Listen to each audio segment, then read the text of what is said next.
Form भरायचा निर्णय घेतला, चुकल्यासारखं वाटलं, चुकल्यासारखं वाटलं आणि काहीतरी चुकतंय असं सातच जाणवतंय मला. कोणाची जमीन ढापली किंवा मी कोणाची बायको पळवली, जेणेकरून लोक मला फोन करून विचारतात, सर तुम्ही फॉर्म भरलाय म्हणताय पण बातमी कुठे दिसत नाही हो.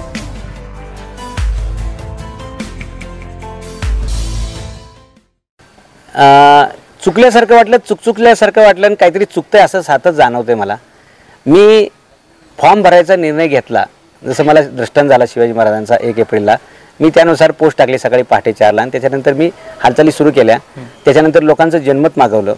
तर सुशिक्षित लोक मतं व्यक्त करण्यात खूप आघाडीवर असतात आणि मतं देण्यात मात्र पिछाडीवर असतात. आता बाकीचं काय बोलायचं सर. मग मी चला ठीक आहे आपण उमेदवारी अर्ज भरायचा, कुठल्या पक्षाचं तिकीट घ्यायचं का. तर मग आम्ही छाननी केली, जसं अर्जाची छाननी करतात तशी छाननी केली पक्षांची, कुठल्या पक्षाचं आपण बघायला पाहिजे. तर मला असं कळलं की त्या पक्षांना जे पात्रता लागते ती पात्रता माझ्यात कुठलीच नाही. माझ्यावर बलात्काराचा गुन्हा नाही, माझ्यावरती दरोड्याची केस नाही, माझ्यावर मारामारीचा गुन्हा नाही, किंवा मी कोणाची जमीन ढापली किंवा मी कोणाची बायको पळवली, असलं सर काहीच करतो तुम्हाला करता आलं नाही. विचार करू ना, म्हणजे राजकारणी बायको देखील पळवतात. आता आमच्या पुरंदर तालुक्यात तुम्ही जास्त बोलू नका. बऱ्याच ठिकाणी असं होतं.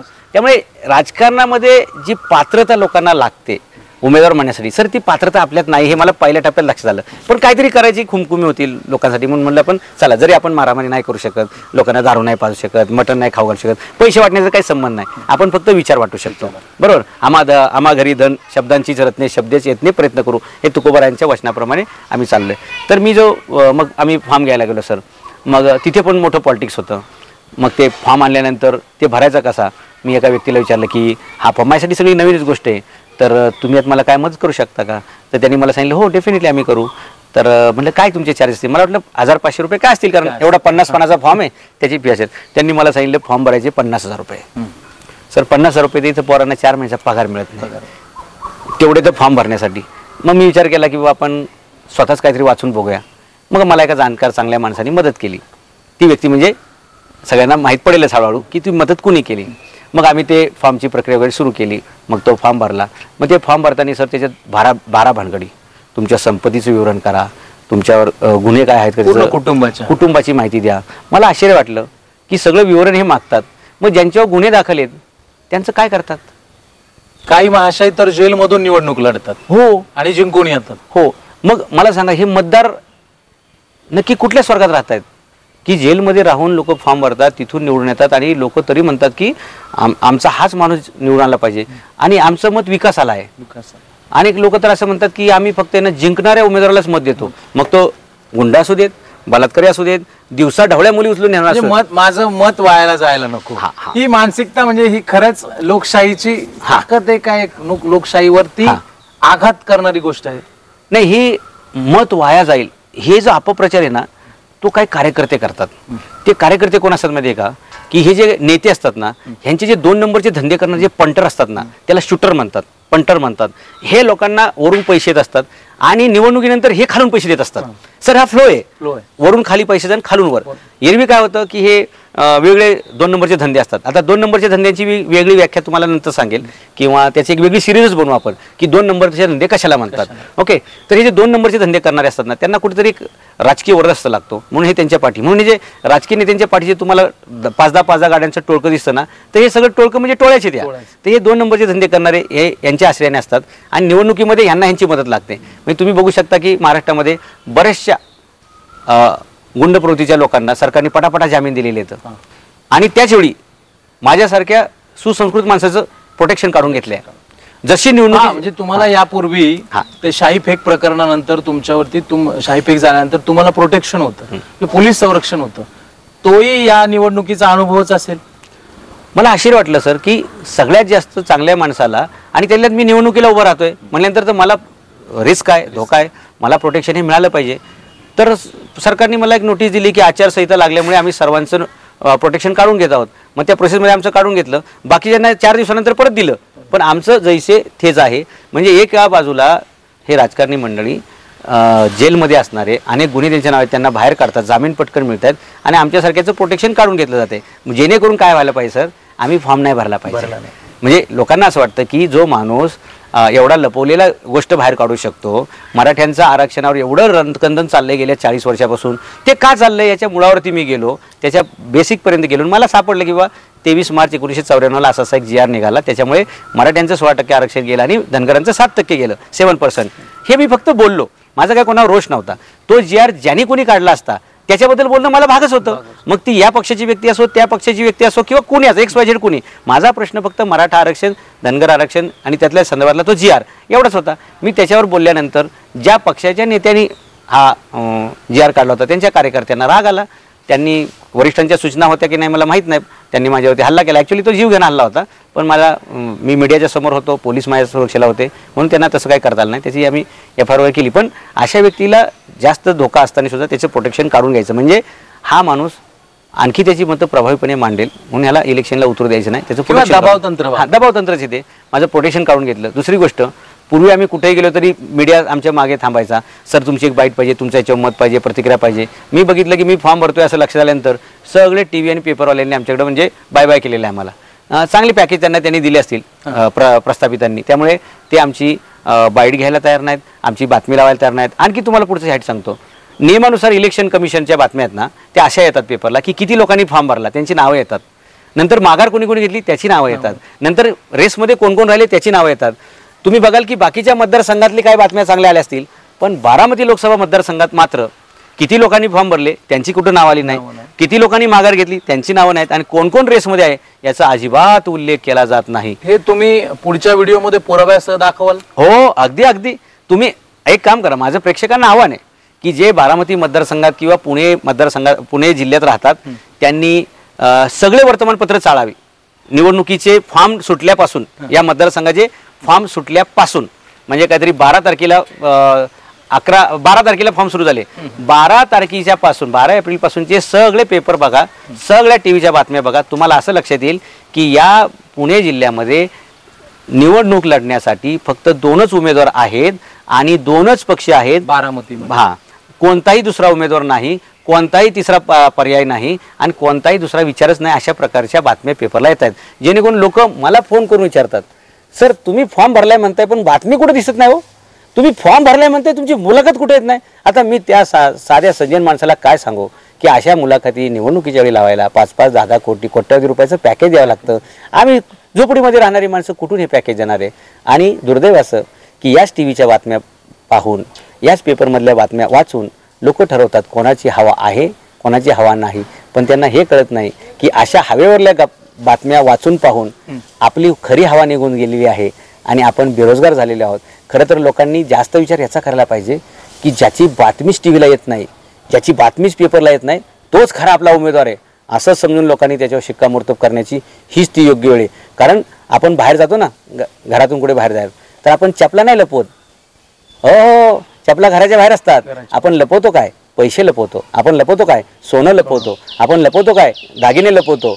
मला वाटतं लपलेले उमेदवार हे दागिने आहेत तुमचे, लपलेले उमेदवार सोनं आहे तुमचं, हे लपलेले उमेदवार संपत्ती आहे तुमची, ती लॉकरमध्ये तुमच्याच घरात आहे, ती शोधा आणि तिचं संवर्धन करा. म्हणजे तुम्ही उमेदवार आहात तर मग प्रेक्षकांना हेही कळू द्या तुम्ही लपलेले आहात, मीडिया तुमच्याकडे दुर्लक्ष जाणून बुजून करतोय, हे सगळं मान्य, परंतु तुम्हाला हा योग्य प्लॅटफॉर्म आहे की तुम्ही यामार्फत प्रेक्षकांना किंवा तुमच्या मतदारांना सांगू शकता की तुमचा अनुक्रमांक काय, तुमचं चिन्ह काय आणि मतदान कधी आहे. नाही बघा, योग कसा असतो म्हणजे काय, it is a call of destiny. I don't know how it is happening. मला जे दृष्टांत झालं, शिवाजी महाराजांचं स्वप्न पडलं ते 1 एप्रिलला, बरोबर. तसं तर 1 एप्रिल ही शिवाजी महाराजांची संदर्भातली 3 एप्रिल ही त्या संदर्भातली महत्त्वाची तारीख. तर त्या दिवशी आम्ही फॉर्म आणला सर, नाही फॉर्म आणला नाही, त्या दिवशी आम्ही डिसिजन घेतलं की आपण लढायचं. ज्यावेळी आम्ही फॉर्म भरला तर त्यावेळी माझा नंबर होता सर 23. शिवाजी महाराजांनी पुरंदरच्या तहामध्ये मिर्झाराज जयसिंगला दिलेले किल्ले होते 23. माझा तुम्ही अर्ज नंबर चेक करा तिथे इलेक्शन कमिशनला, 23 नंबरचा अर्ज आहे. त्यातल्या काही लोकांनी नंतर विड्रॉ केलं. आता माझा नंबर आहे 18. या महाभारताचं युद्ध, या भारतातले महाभारताचं युद्ध 18 दिवस चाललं सर. 18 अक्षणी सैन्य त्यात होतं आणि 18 अध्यायाची भगवद्गीता आहे आणि 18 अध्याय त्याच्यामध्ये आहेत. तसंच मला 18 नंबर मिळालेला सर. आणि स्वराज्य देखील 18 पकड जाती, 18 पकड जातीचं होतं. आणि म्हणून सर आहे ना, मी या निवडणुकीमध्ये कृष्णासारखा निवांत आहे. मी फक्त रथाचं संचालन करतोय. बाण चालवण्याचं काम हे अर्जुनाचं आहे आणि तो अर्जुन म्हणजे आमचे हे मतदारसंघामध्ये आमच्या ह्या महाराष्ट्रामध्ये पसरलेले हे तरुण युवक आहेत की ज्यांनी स्वतःचा लढा ह्या कुरुक्षेत्राच्या लढाईमध्ये हे सगळे आमचे अर्जुन उतरलेले आहेत. मी फक्त चक्र सुदर्शन घेऊन हाती, ते आमचं चक्र म्हणजे काय सर, तर आमचं हे मोबाईल, आमचं मोबाईल हेच चित्र आहे. आणि म्हणून नियतीने पण बघा मला चिन्ह पण कसं दिलं आहे. मी मागितलं होतं जेवणाचं ताट, मला मिळालं काय माहिती आहे का, दूरध्वनी, टेलिफोन. हां, म्हणजे आज फोनशिवाय टेलिफोनशिवाय जगण्याची कल्पनाच मानू करू शकत नाही असं चिन्ह मला मिळालं. आणि म्हणून मी मतदाराला प्रश्न विचारतोय, मला चिन्ह मिळाल्यावर कामाचा कोण, तर लोक एकच उत्तर देतात, टेलिफोन. दुसरं कामच नाही लोकांकडे, जो तो मोबाईलमध्ये, जो तो हातात मोबाईल घेऊन फिरतोय. नियतीने मला तेच चिन्ह दिलं सर. म्हणून टॅगलाईनच आपली, कामाचा कोण, टेलिफोन, कामाचा कोण, टेलिफोन. आज टेलिफोनशिवाय माणूस जगण्याची कल्पना करू शकत नाही. एक वेळ माणूस जेवायला विसरेल, एक माणूस झोपायला विसरेल, एक माणूस पैसे विसरेल, पण तो मोबाईल विसरत नाही. बाहेर जाताना मोबाईल सारखा चेक करतो. नक्की मोबाईल आहे की टेलिफोन आहे? टेलिफोन आहे, पण फोन आणि टेलिफोन जवळ आहे. म्हणजे हे सख्खे जुळे भाऊ येतं. त्यामुळे टेलिफोन आणि फोन लोकांना कळायला हरकत नाही. 18 नंबर तर लक्षात राहण्यासारखं आहे. 18 अध्याय, 18 दिवस युद्ध, 18 अक्षोणी सैन्य. 18 अक्षोणी सैन्य म्हणजे सर 39 लाख. बारामती मतदारसंघात 24 लाख आहे, 24 लाख आहे. म्हणजे बरंचसं सैन्य उन्हाळ्यामुळे सर कमी झालेलं आहे. आता तुमचं कॉन्फिडन्स खूप पीक वरती आहे. हा, समजा या निवडणूक प्रक्रिया पार पडणारच आहेत 100%. निवडणूक प्रक्रिया पार पडल्यानंतर 7 तारखेला साधारण मतदान आहे. 3-4 जूनला, 4 जूनला नेमकं राज्याभिषेकाच्या एक दिवस अगोदर आहे रिझल्ट लागणार आहे. मग तुम्हाला वाटतं तुमचा देखील लोकसभेसाठी राज्याभिषेक होईल? 100%. कारण माझ्या आयुष्यामध्ये काही घटना ज्या घडल्यात त्या असंभवनीय घडलेल्या आहेत. याच अनुषंगाने तुम्हाला हा राज्याभिषेक नसून लोकाभिषेक असेल. हो, अगदी. आणि तो लोकांसाठी आनंदोत्सव असेल. असाच अनुभव मला सर गेल्या वर्षी आला. चमत्कारावर लोकांनी विश्वास ठेवा की नाही, हा पण एक चमत्काराचा भाग आहे. आम्ही गेल्या वर्षी राजमाता जिजाऊ यांच्या सुवर्ण ज्ञान मंदिराचं भूमिपूजन केलं राजगडला. 500 साधू संत देशभरातून आलते. 6 जूनला आम्ही हे भूमिपूजन केलं सर. आणि 7 जूनला मला अमेरिकेतून शिकागो सर्व धर्म परिषदेचं आमंत्रण आलं.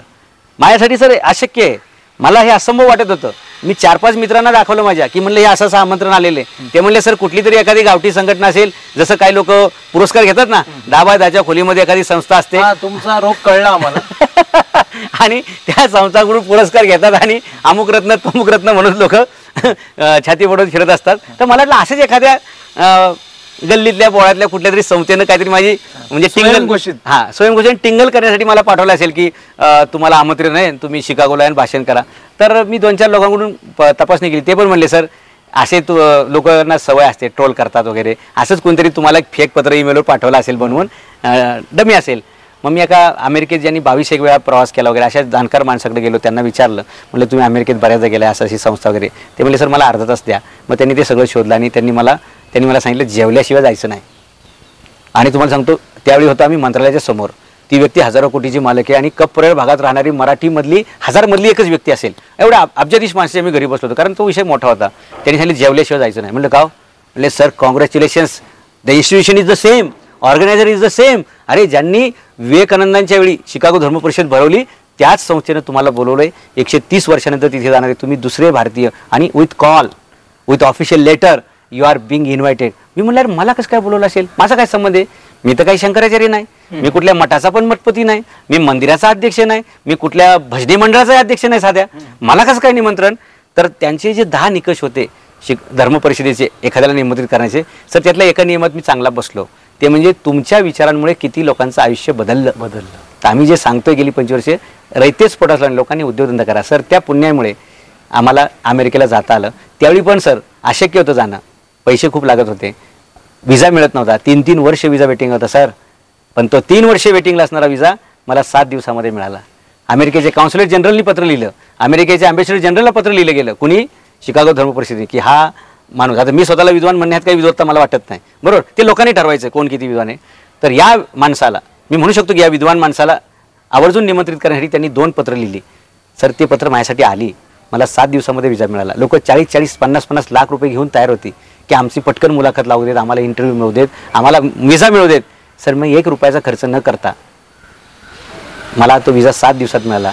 मला शिकागोला जाता आलं. तो जसा चमत्कार झाला, 6 जूनला आम्ही जिजाऊ मंदिराचं भूमिपूजन केलं आणि 7 जूनला मला आमंत्रण आलं, तसंच 4 जूनला काही चमत्कार झाला तर ते माझं कर्तृत्व नसेल, ते इथल्या रयतेचं पुण्य फळाला आलं. आणि शिवाजी महाराजांना, जिजाऊंना जे अभिप्रेत आहे की आमच्या गेल्यानंतर, शिवबांच्या नंतर 350 वर्षांनी का होईना, पण तुम्ही आता स्वराज्याचं परत रोपटं लावा, हीच मला वाटतं स्वप्न पूर्ण होऊ शकेल. मी निमित्त मात्र असेल सर. हा तुम्ही तसं लोकाभिषेक राहतो, हा राज्याभिषेक नाही होणार. कारण आपण लोकशाहीमध्ये फक्त आपण जिजाऊंचे वारसदार आहोत, शिवाजी महाराजांचे शिलेदार आहोत. हे आपण काम नेटाने करत राहणं एवढंच आपलं काम आहे. नक्कीच सर, आपण 4 जूनची वाट पाहूया. धन्यवाद.